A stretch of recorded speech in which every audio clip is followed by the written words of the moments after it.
Welcome to another Telltale Books video. I'm Greg, and I'm going to talk about a current release book right now, one by an author that I have not previously read at all. That is Adrian Tchaikovsky and his, really not his newest novel anymore, but came out just last spring, the novel Service Model, which I have here, a nice hardcover edition of. Love the artwork on the cover, by the way. It actually does illustrate a scene from the story. It's not just a bunch of stock photography thrown together to look science fictionally. It actually does capture a specific scene in the story, which is good in my mind. I am a fan of that. And I love the colors. I love the typography. It's a good cover. Not sure who did it. But Adrian Tchaikovsky, I'm probably one of the few people who hasn't read him in today's science fiction readers. So I'm not that familiar with him. So this is my introduction to him. And I want to go through some of his details here before I get into the story. He was born June 14th, 1972, in Woodhall Spa, Lincolnshire, England. His first short story was titled The Artificial Man, published in 1996 in, I think it's probably a very small, possibly even fanzine called Xenos Magazine. I've never heard of that one. His first novel was Empire in Black and Gold. His most famous novel, which I've already got his bibliography on my website. In my bibliography, number 57 of his works is Children of Time, which was the first in a trilogy of novels which have become incredibly famous. I do actually have a copy of Children of Time, but I have not gotten around to reading it yet. More recently, he has had a new science fiction series that started with Shards of Earth. It's called The Final Architecture. And that started in 2021. I have that whole series also, but haven't had a chance to dig into it. I chose to start with Service Model because it was on NetGalley.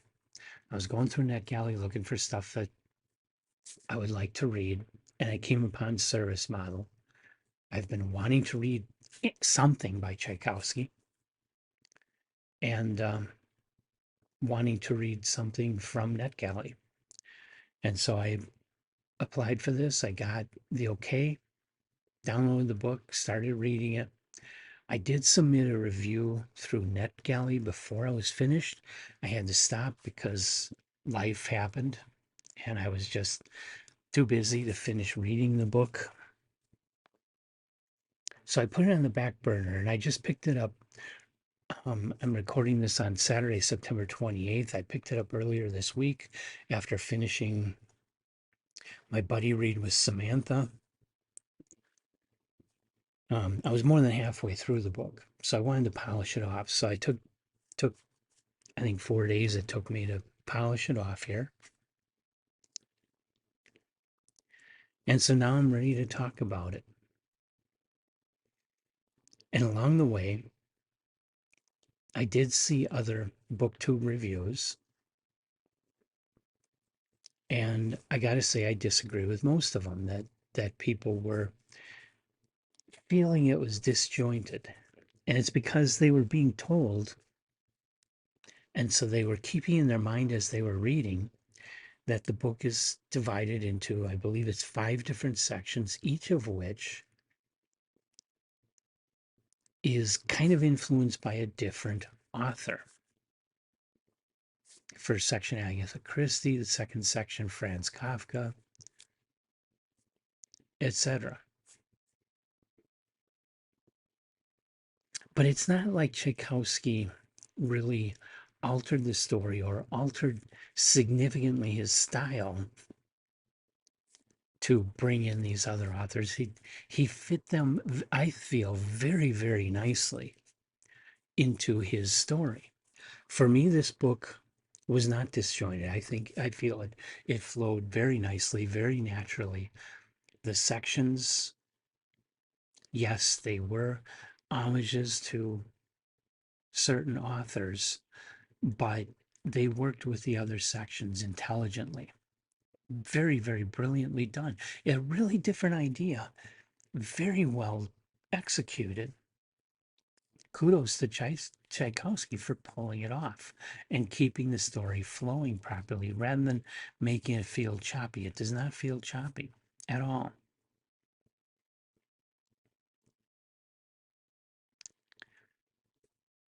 So you probably want me to get into the story already. Basic synopsis without any real spoilers.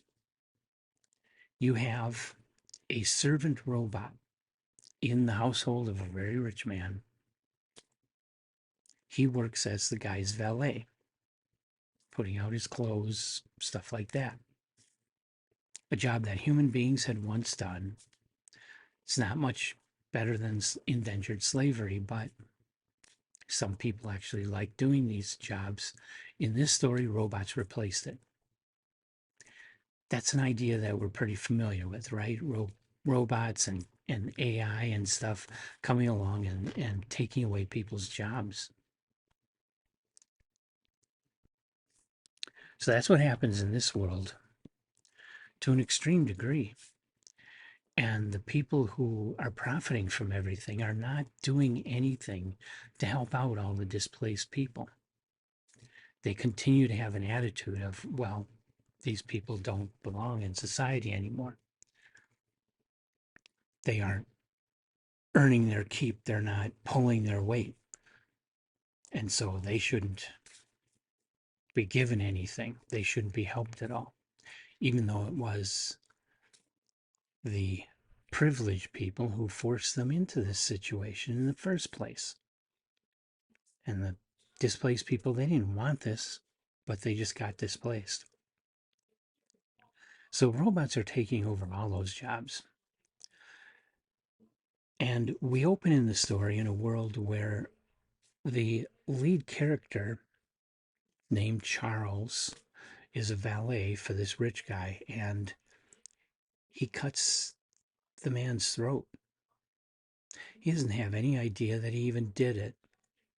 He doesn't have any clue why he would have done it, but he very clearly did it.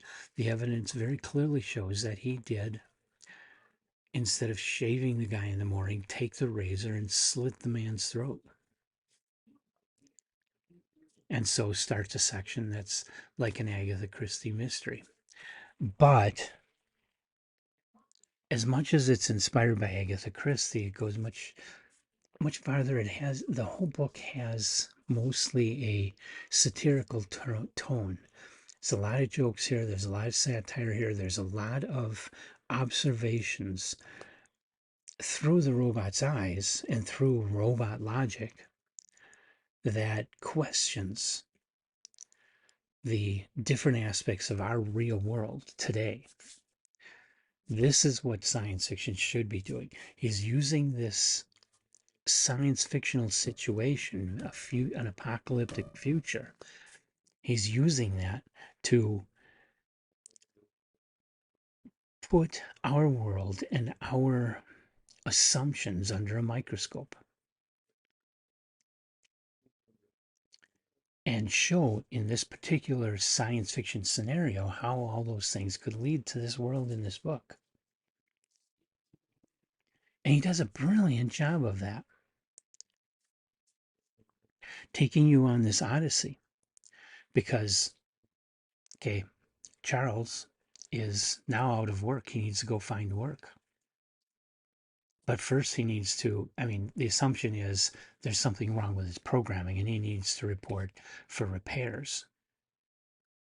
So he's not going to go to prison for murder. He's going to just go and be reprogrammed.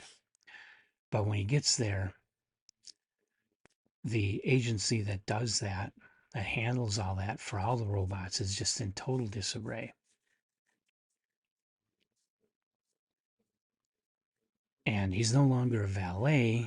He can't keep the name he had as a valet. So then he asks, well, what am I supposed to be called if I can't be called Charles anymore?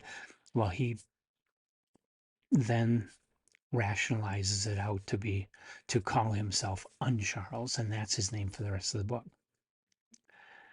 And he meets up with what he thinks is a malfunctioning robot called the Wonk. Turns out the Wonk is actually a young woman masquerading as a robot to try and survive in this society because humans have been mostly killed off and it's all robots. So she's trying to survive the whole thing by masquerading as a robot. And so all robots assume she's a robot, even when she tries to insist, no, I'm really human. They go, no, you're a malfunctioning robot. So, a very interesting aspect of the story. Um, Uncharles and the Wonk go off on an odyssey looking for employment for him and answers as to what happened to the human beings for the Wonk. And their two separate pursuits generally take them to the same places. Unfortunately, all these different places, they never get their answer.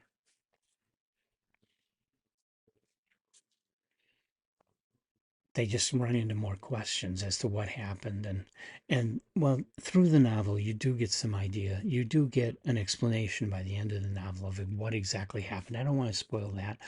I i just want to say that it is a very intelligent science fictional extrapolation from our situation today, very much the sort of thing Wells would have done. And that's what becomes really mind-blowing about this novel.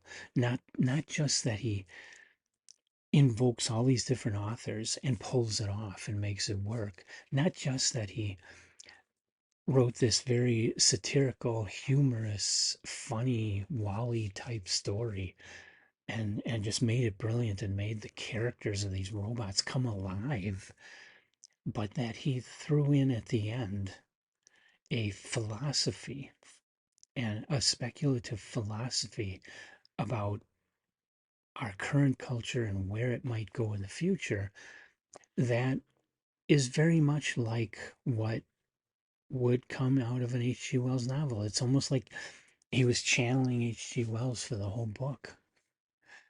Or like H.G. Wells came back today and studied up on what's going on and studied up on the genre and said, okay, I'm going to sit down and write this book because this is what an H.G. Wells book would be like today. I get that feeling very much from Service Model. And of course, H.G. Wells is my very favorite author. So that just enhances this book for me to become one of the most incredible books I've read. Definitely the best thing I've read this year. Definitely a top tale. I love this book. I recommend this book.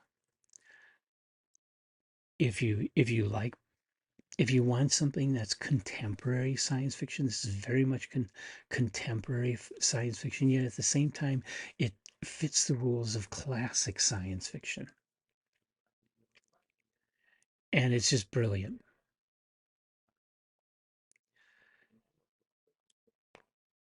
I think this novel is a major work of new science fiction and deserves to go down in science fiction history as one of the greatest. Um, I'm hoping I see this at least nominated for Hugo and Nebula, even if it doesn't win.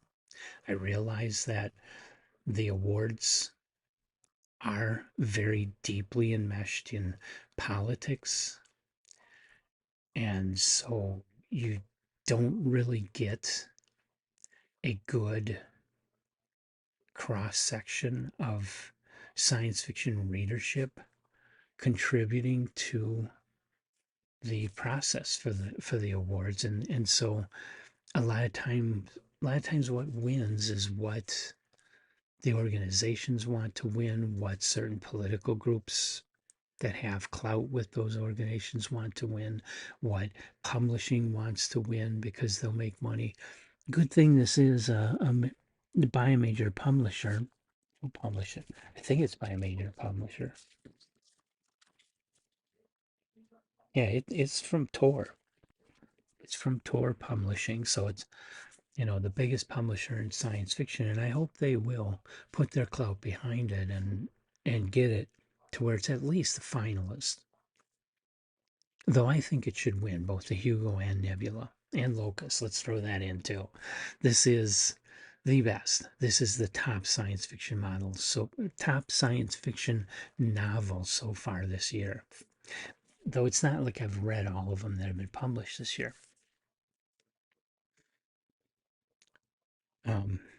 So my word isn't the greatest to take for that because I haven't read all the other stuff. But I do feel that this checks off all the boxes for me. Everything that I need a book to be in order for me to say, hey, this should win the Hugo and Nebula. This book has got it. And this is a lot coming from somebody that I've never read before. I wasn't a Tchaikovsky fan. I've never read Children of Time. Samantha says Children of Time is really, really great and encourages me to read it. I'll get there, but I just haven't gotten there yet. I'll probably get there sooner now that I've read Service Model. Although Tchaikovsky has been publishing a lot this year. In December of 2023, he published a book called House of Open Wounds. I believe that's a fantasy. It's number 2 in a series called The Tyrant Philosophers. And then in March, he published Alien Clay, which has just been released in the United States. And that's on my list to read very soon because that's another one that I'm getting through NetGalley. And then in July, he published, I believe it's called a novel, but it sounds like it's shorter than like Service Model. And it's called Saturation Point. I forget exactly what the premise was, but it sounded interesting when I read about it. So he's been publishing a lot. And the year isn't over. He's got 3 more months to come out with something new yet. He's just been working very, very hard, working overtime. I'm recommending this to everybody. Even if you don't like science fiction, this is just an excellent novel. Whoever you are, whatever you like, give Service Model a chance. You may not like it, but I think there's a good chance you will. It's a great novel. This is the time in the video where I say, have you read Service Model? Leave your comments in the comment section of the video for all of us to share and enjoy. Also, if you have any comments about Adrian Tchaikovsky, any information you know, like I say, I'm a newbie to Tchaikovsky. I don't know a whole lot about him. I haven't read any of his other books or short stories. I'm looking forward to discovering them all. Service Model is number 125 on my bibliography of Tchaikovsky, with Saturation Point the most recent at 126. So he's got a lot of stuff out there for me to catch up on. And I would like to because I've been truly blown away by Service Model. So leave me your comments. Also, please like the video, subscribe to the video, and come on back for future videos of Adrian Tchaikovsky books and all the other stories and authors that we talk about on Telltale Books. I hope you'll be joining me.